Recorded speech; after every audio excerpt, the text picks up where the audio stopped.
Dear students, मैं हूं पूजा। आज हम क्लास 6 की हिंदी का चैप्टर नंबर 3 नादान दोस्त।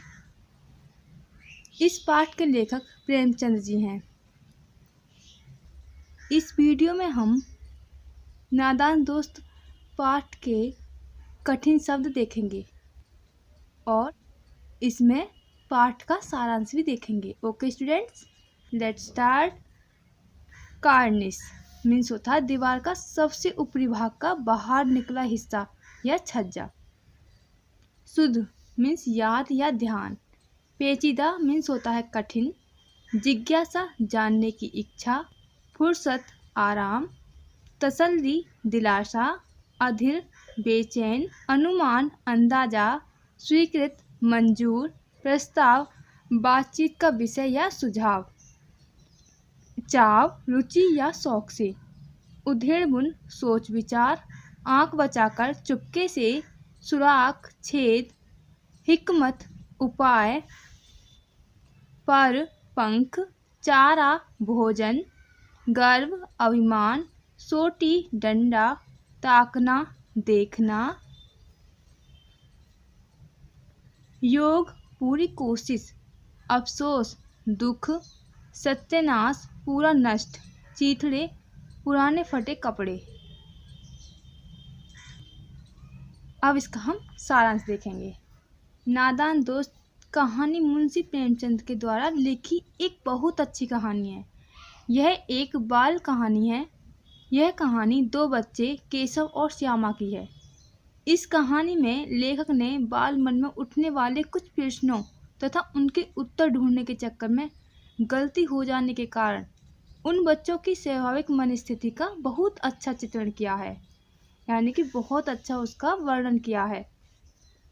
इस कहानी में केशव और श्यामा दो भाई बहन हैं। केशव बड़ा तथा श्यामा छोटी है। केशव व श्यामा के कार्निस पर एक चिड़िया ने अंडे दिए थे। वे सदा चिड़िया व चिड़िया को वहां बैठा पाते। उन्होंने घोंसले के बारे में बहुत सुना था पर उसे कभी देखा नहीं था। अतः उनके मन में घोंसले व चिड़ियों के बारे में कई सारे सवाल उठते थे कि अंडे कैसे होंगे, घोंसला कैसा है।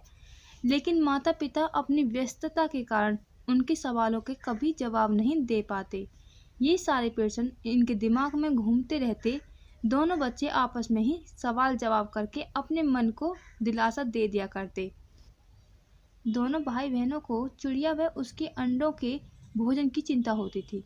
अतः एक दिन दोनों ने निश्चय किया कि वे उनके लिए भोजन व पानी का इंतजाम करेंगे तथा उन्हें धूप से बचाने को उनका घोंसला कूड़े की पुरानी टोकरी से ढक देंगे। दोनों ने माँ से छुपकर भोजन तथा पानी की प्याली ढूंढ ली तथा दिन में जब माँ सो गई तब यह कार्य पूर्ण करने का विचार किया। दोनों ने चुपके से नहाने की चौकी के ऊपर स्टूल रखा। केशव उस स्टूल पर चढ़ा तथा श्यामा की मदद से उसने एक पुराने कपड़े की गद्दी बनाकर उस पर अंडे रख दिए। वहां भोजन में पानी की प्याली रख दी। पुरानी कूड़े की टोकरी से घोंसले के ऊपर छाया भी कर दी। श्यामा ने भाई से अंडे को दिखाने की जिद की, लेकिन केशव ने अंडे नहीं दिखाए। इतने में माँ आ गई और दोनों को डांट कर सुला दिया। शाम को श्यामा ने देखा कि अंडे नीचे फूटे पड़े हैं। वे दोनों डर गए तथा श्यामा ने माँ को भाई के ऊपर चढ़ने वाली बात बता दी।